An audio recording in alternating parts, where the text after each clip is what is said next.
and welcome to another episode of Talking SANFL. A little bit different this week. I'm joined by Hazy over Zoom. Hazy, finally, the spicy cough's gotten a hold of you, mate. Yeah, it finally reared its ugly head. So my son and my wife are currently positive. I've tested negative, but it's just a matter of time before I get it.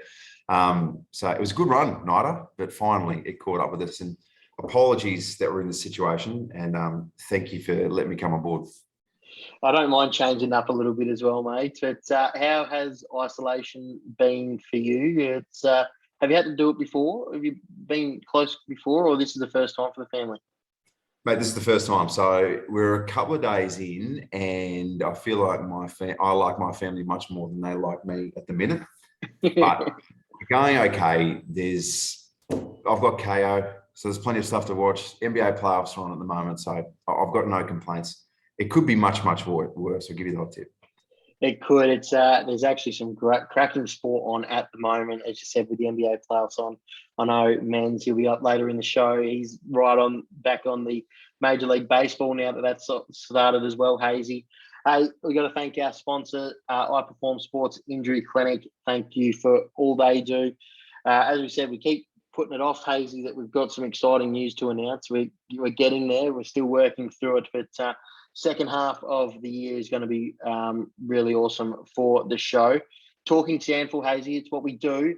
Another massive week in footy, which we'll touch on shortly. It was really, really good, wasn't it? 3 rounds through, and now we genuinely have a clubhouse leader. So one side that's left that's undefeated. And when we talk about the Crows-Bays game, what a ridiculous third quarter. But right now, the Bays are the team to beat. And we probably knew that they were going to be up at the pointy end at the start of the year, but they look very, very good. But like you said, some really, really good results on the weekend, and particularly good Friday footy. I went out to North Adelaide and watched my Dogs, unfortunately, go down to the Roosters, but it was very, very fun. Really good crowd. I heard it was a really good crowd as well at the Eagles, and just good local footy. I reckon there's nothing better than Good Friday footy. I understand that there's tradition and that goes with it, but I think in the modern world, obviously we got to pay respects and do that thing. But footy on Good Friday, it's a big winner for me. Yeah, absolutely, and people turned up, so that's the most important thing. The atmosphere, I can tell you as well, out of Prospect was just fantastic. It is absolutely what local footy is all about. I took my son there. That was his first official footy game, so it was his fourth birthday on the day as well. I don't think he watched a second of football. Got a couple of photos of him driving one of his cars along the opposition bench. But he got his face painted. He got everything. Dad had a couple of beers and a sausage roll. The crowd was vocal, but not inappropriate. It was really, really good. I thought the Dogs were on in the first quarter before the Roosters came back, but it was just fun. Just good, solid fun. Absolutely. I can't wait to wrap up all the games from the weekend. Hazy, before we do, let's have a look at the reserves games from round 3. It was the Panthers and Sturt. Panthers 9-5, 59 to Sturt, 14-9, 93. Getting the win there. It was North 13-17, 95 to the Dogs, 10-6, 66, getting over them. The Roosters, Glenelg and the Redlegs, it was Glenelg 9-7, 61 to the Redlegs, 8-6, 54 before the Eagles, and West Adelaide, 8-6, 54 the Eagles to 15-9, 99 West Adelaide, which puts Westies on top 3-0 and looking like the team to beat in the reserves competition. I obviously got to watch them firsthand on the weekend, Hazy, and they've got some very, very good young kids coming through their program, West Adelaide, as they have over the last few years as well. Yeah, it's interesting, isn't it, with the struggles that West Adelaide's going through in the league side, but I suppose that's a really good spot that there's some good, solid youth coming through in the reserves, which would suggest that in the future, maybe they will get some good results. Absolutely. We're going to have a quick break, Hazy. Thank the sponsors. When we come back, we're going to wrap up all the weekend's action.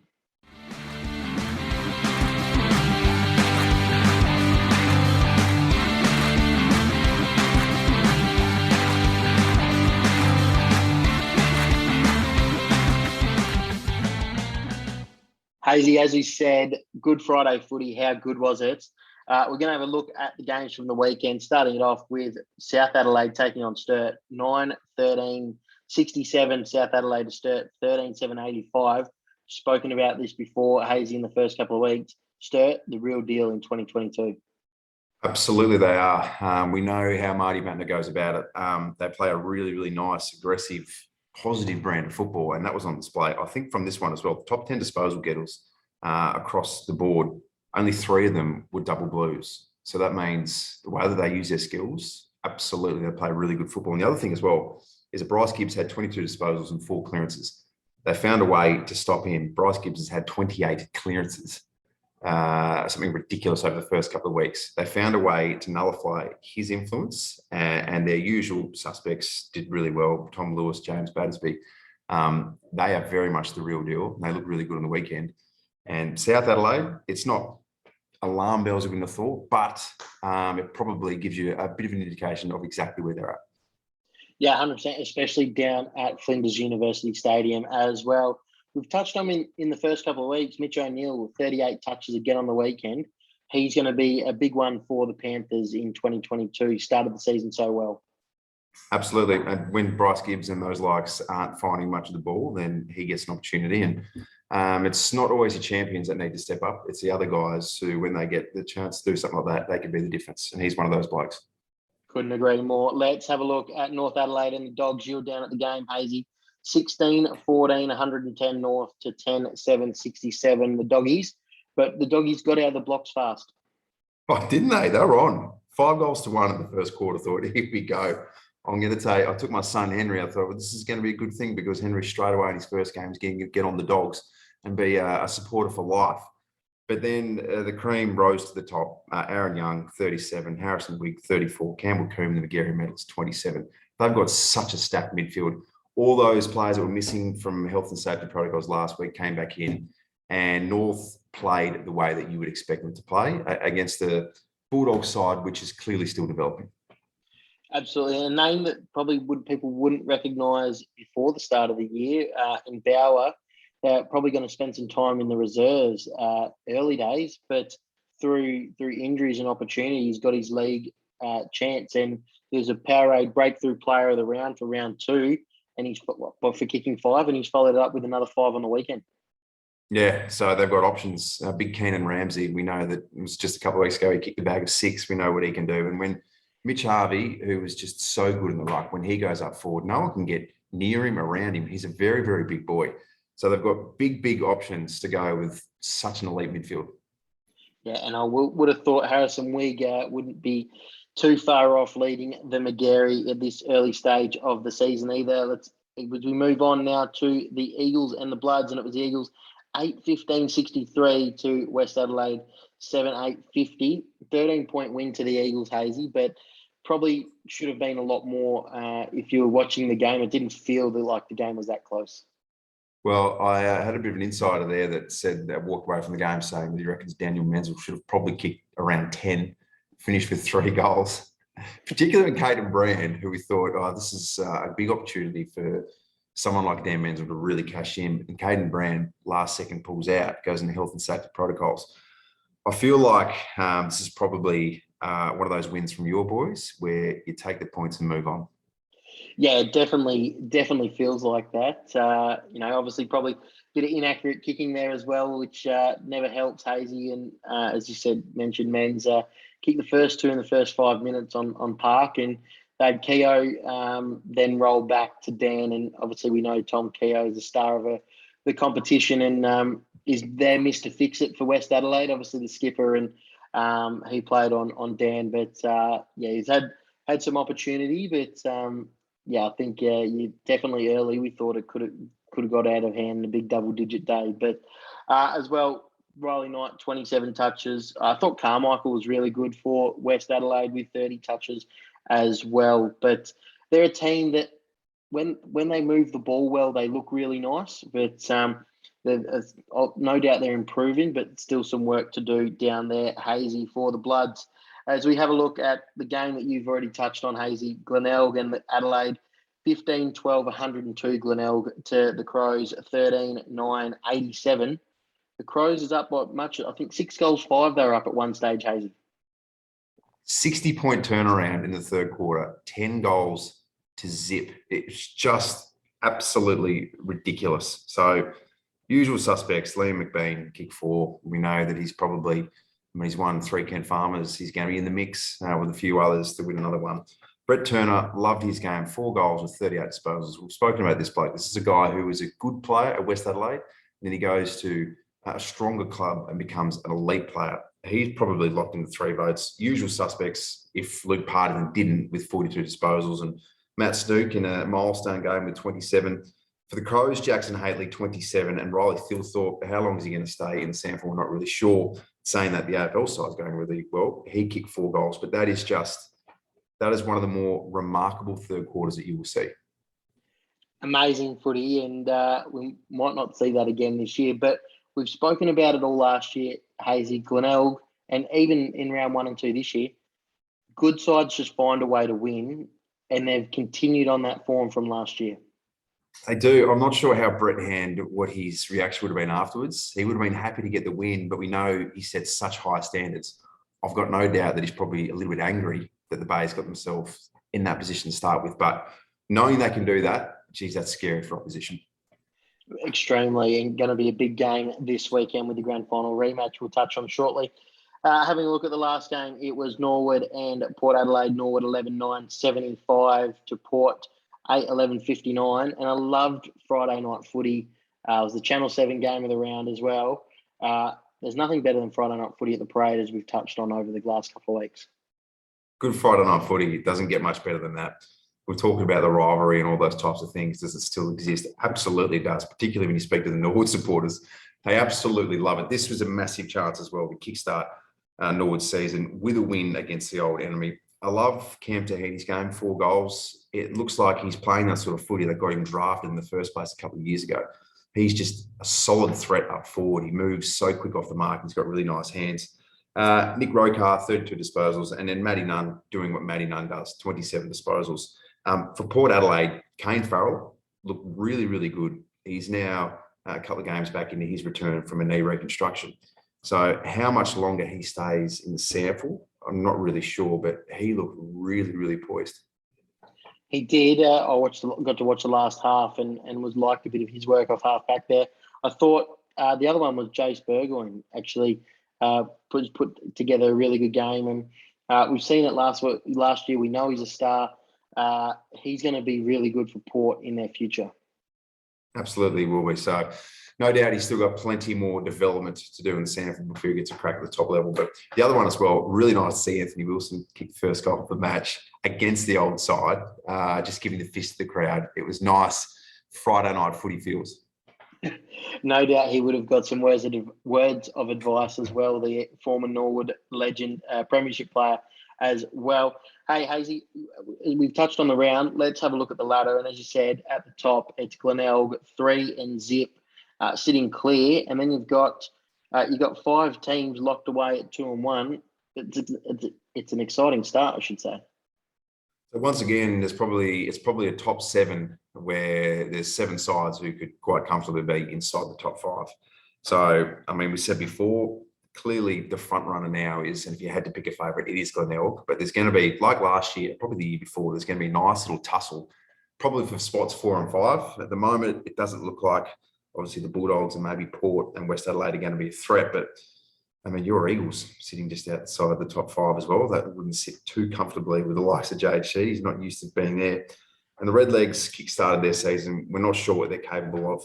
Probably the big surprise one, purely it's because of health, is the Crows. So if the Crows stay injury-free, then who knows what they can do. Saying that, when they let that sort of lead slip against the Bays, you sort of wonder what sort of threat they would be at the pointy end of the season.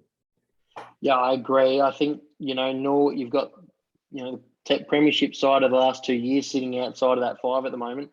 And you've got Norwood, who they've played Glenelg and the Eagles, the 2 grand final sides in round 1 and 2, and played really good footy. So you've got 2 sides that you think are going to come into that 5.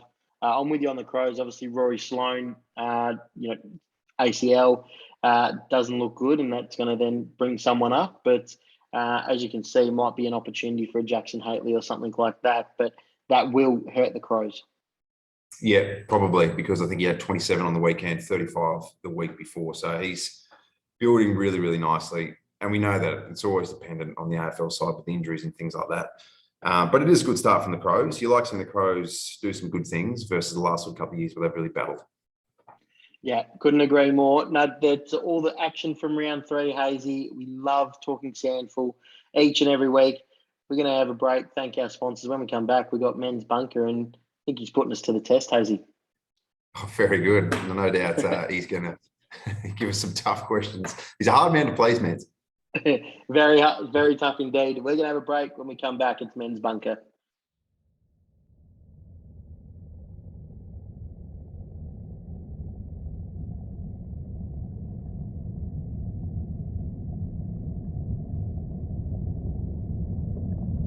Yes, hello and welcome to the Bunker. A little bit different of a setup this week for the Bunker, but nonetheless, I'm extremely excited about this week's segment, which is the SANFL quiz. So I'm going to put these two boys through a quiz here. We're going to run through 3 different segments. So we're going to have a rapid fire segment to start. We're going to go into some categories, which I'm going to touch on shortly, and a who am I to finish. So it will be interesting to see how these boys' knowledge is around the game today and how it's been in the past, obviously, as well. So, Hazy, I'm going to give you the new ball. We're going to start with rapid fire. So, Right. The way this is going to work, we've got 30 seconds. You're going to be on the clock for 30 seconds.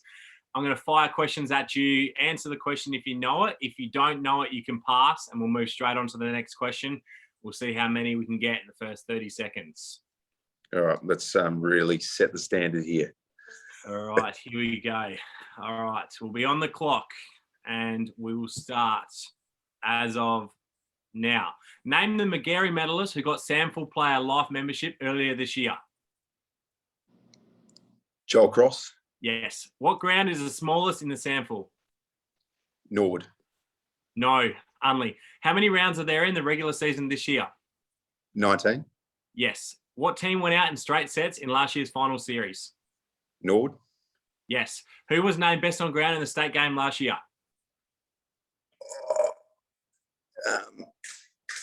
Time up. Jack. Oh, Was it Jack Hayes? Matthew Broadbent. Broady. Right. So, Norwood? Norwood's not small. Only smaller than Norwood. Yeah. Wow. I did not know that. Yeah. So 1, 2, 3 correct answers there. Thoughts? Somewhere in the middle. I was very nervous on a few of them. Oh. Yeah. That's right. So Nida, you have we will start with you in the next segment actually, because you did get the benefit of seeing how it worked and understanding the timing around it. So I don't know if that'll help me or not. Well, let's hope it will for your sake. All right. So, Nida, 30 seconds rapid fire on the clock starting now. Name South Adelaide's coach. Oh, right. Buffer, right. Yep. Who is the skipper for North Adelaide? Alex Spina. Who is the major sponsor on Sturt's Guernsey this year? Wigan. No. Morris Finance. Liam McBean has won the last 3 Ken Farmer medals. Who won it 4 years ago? Pass. Who replaced Chris Grant as CEO at Centrals? Edwards. Time up. Oh, I'll give it to you, which gives you 3 points as well. So it is tied after round 1 in the quiz. 3 rounds of this. 3 plays 3. Took you a little while there on the Jared Wright one, didn't it? Yeah. What about the juicy full toss for the first question? Who's South Adelaide's coach? And it took him a third of his time. 5 seconds to South. If we can't get Buffer. You just go Buffer. You actually forget what their actual names are. Yeah, no, fair. Wigan, I think Wigan's on the front of the girls' Guernsey.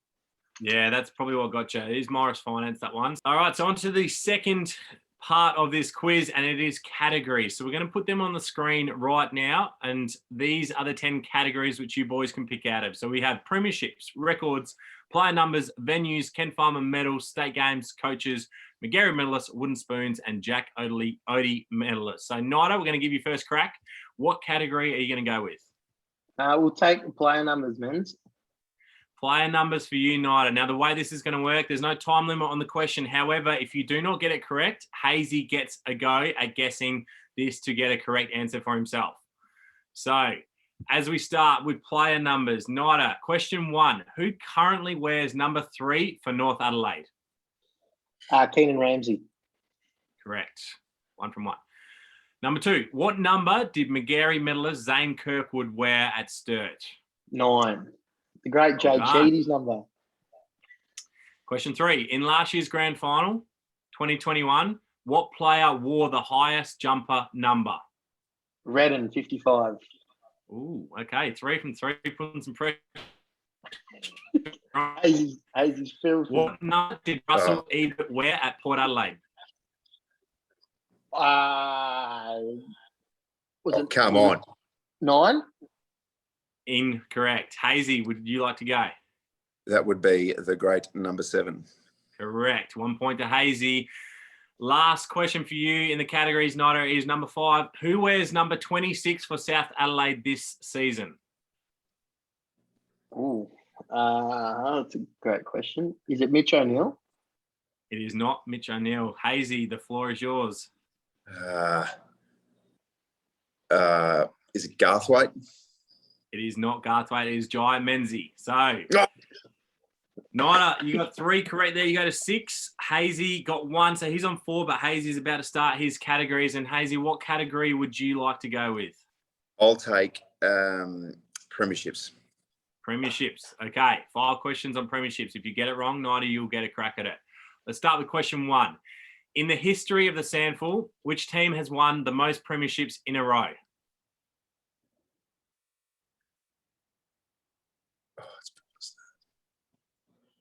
I'm just going to say Port. Port is correct. 6 in a row from 1954 to 1959. Question 2. What year was South Adelaide's last premiership win? 64. Correct. 2 from 2. Great start, Hazy. Question 3. Which club has won the 3rd most premierships in the history of the SANFL at 15?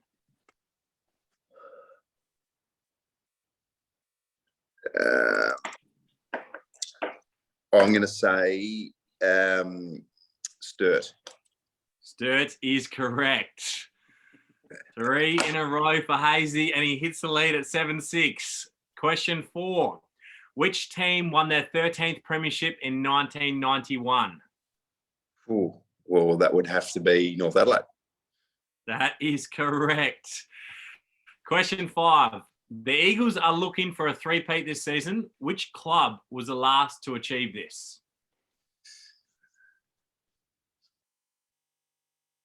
Is it Norwood? Norwood is correct. He's taken on 5, Nida. Out of 5. Yes.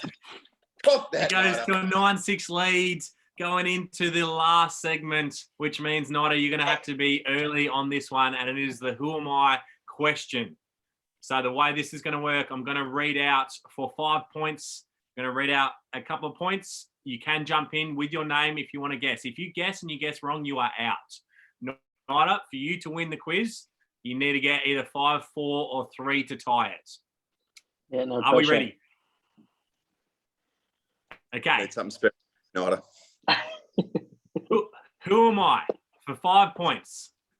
Born on February 14, 1976, making me 46 years of age today, I went to Wesley College in Melbourne. For 4 points. I got drafted by the Sydney Swans at pick 87 in the 1994 National Draft and debuted the following year in 1995. I spent 4 seasons at the Swans before moving to Geelong for the next 2 seasons. For 3 points, Nida, you need this one. I then got delisted and moved back to my SANFL club of Central Districts.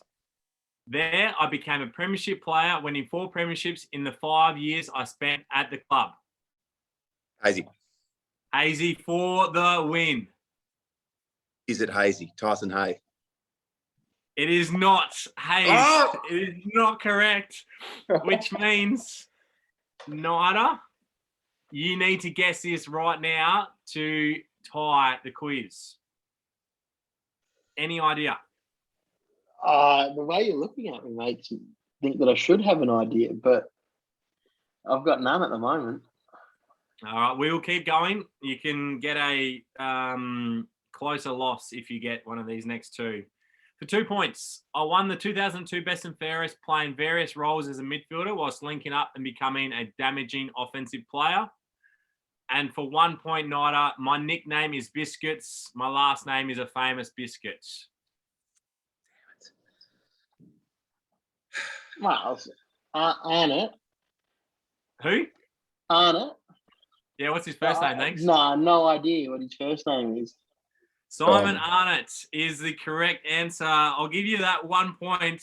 Simon Arnott is the correct answer for the Who Am I, which means that the tally board there on the screen shows that Hazy is the winner of the inaugural quiz 9-7. Yeah, you could have picked someone from the 2010s, mate. I'm a Victorian boy. I don't know that stuff. Hey, I was hoping that he played in how many premierships? But he played in 6. Simon played at least a couple, wouldn't he, or 3 or 4? That's what I'm saying. He played in 4 premierships, Nida. It still doesn't matter where you've come from. I would think you might have known that, particularly with your Centrals background as well. You should. Yeah. Well done, then. 9-7 in the quiz. Hazy takes the inaugural quiz. Looking forward to next week's segment. It is a 3-2-1 MVP of the month in the first month of the SANFL. Do your research, Nida. I needed a better performance next time. Thank you. Yes, Hazy, another episode of Men's Bunker, another segment of Men's Bunker, I should say. Well done, mates, and good to see that someone that's won 4 SANFL premierships themselves is up to date with the history of the SANFL. I certainly struggle with a little bit outside of the last 5 years. Mate, I was hoping that the premiership questions, at least 2 or 3 of them, were going to be inside the 2000s, but they were all before that. I must admit, no, to keep your head up, because at least 2 of the ones I got right, I absolutely just had a red hot guess. It was good fun and good banter as well. So well done to Men's Bunker. Hazy, let's preview round 4. Very excited, as we are each and every week in the SANFL. Game 1, Saturday, 1:10 start. North Adelaide taking on the Panthers. Yeah, looking forward to this one. North Adelaide, was so good on Friday, and I know they're playing against a dog side, which, as we have mentioned, is a developing side, but they're going as hot favourites. All of their gun players are playing really well. They've got so much talent, the Roosters. So we know how confident of a coach Jacob Surgeon is. He'd be bullish they could do some very, very good things here, particularly as well playing at Prospect. It's an absolute powerhouse for them to play. Couldn't agree more. I think I'm really liking the way North are playing. Obviously had that hiccup with health and safety protocols in round 2, but good to see they are back. Game 2 is 2:10 Saturday. The Dogs taking on the Crows, and down at the Ponderosa at Ex-Convenience Oval, Hazy, going to be a cracker. I mean, what you could hopefully rely on for Dog supporters is that no one likes going to play at Ponderosa, and if they could take advantage of that, they're obviously going to be missing someone. Might be Jackson Haley, might be someone else. When Rory Sloane obviously goes out with his knee, and they make some shuffles inside the AFL side. For the Dogs, you just hope that they can start the same way they did against the Roosters and just keep it going. I'm also going to go the way of the Crows as we look at the next game is Sunday at Alberton Oval. Port Adelaide taking on Sturt. The massive weekend of footy playing with Anzac Day on Monday as well. This is going to be a belter. Yeah, it will be. Sturt will obviously go in as red hot favourites for this one as well. But Port Adelaide is starting to get healthy from an AFL point of view. Robbie Gray came back in, Alir. No real injuries to speak of in the AFL side. So they're just going to get stronger and stronger. Big one, and congratulations to him, because it's good to see him get an opportunity. Sam Hayes, he's going to play AFL footy now for the next at least few months. So that's a massive, massive hole in their midfield. It is. It certainly is. And but great to see these boys get their opportunity. As you said, I am well and truly on the Sturt train with you there as well, Hazy. All right, as we have a look at the next game, Hazy, it's the Redlegs and the Bloods taking on, but not your traditional game, Hazy. Not your traditional game. This one's going to be in Port Lincoln. So I reckon I got to play a couple of times against West Adelaide in Berry, where we travelled up there, and you travel up the night before and you make sure you stay off the beers, and then you have a couple of beers post game. There's such good weekends. Again, it's a public holiday. Both sides will go down there and probably stay there for the night. That's just great to showcase the SANFL in that beautiful part of South Australia. But they're really, really fun weekends. Yeah, it's going to be a belter. I think I was talking to Fantasia at Norwood a couple of weeks ago, and he was saying I think they go, as you said, the night before, and they'll go back the day after the game as well, so they can start there and enjoy themselves. I know Norwood do a fair bit of work in that part of South Australia as well. So going to be a fantastic game. I think the Redlegs will get the job done there as well over there. As we look to Monday, this is going to be absolute cracker. 2-10 grand final rematch. 3 and zip plays 2 and 1. Hazy, going to be a great game for Anzac Day. Yep. So and probably clearly now, given it's round 4, 3 rounds in, the Bay's going to go in as favourites. And you think that the Bay's not thinking about what happened at the grand final last year? Absolutely, they are. So this is going to be fierce football for round 4. It gives the Bays an opportunity to really flex their muscles and say, look, this is where we're at, and this is what we want to achieve this year. It's saying that it doesn't matter who's missing, it doesn't matter who's in or out. The Eagles know how to get it done. They know how to play. It's this brand of football. They're a champion side. So if someone goes out, the next player steps up and plays this brand of footy that Jade Shetty's injected over the last couple of years. It's going to be a ripping contest. Yeah, looking forward to that for sure on Monday. Hazy, there's a preview of round 4. All 3 of us still in the Eliminator. So we're going to throw back the men's, and he's going to go through the Eliminator for round 4 and see who we picked.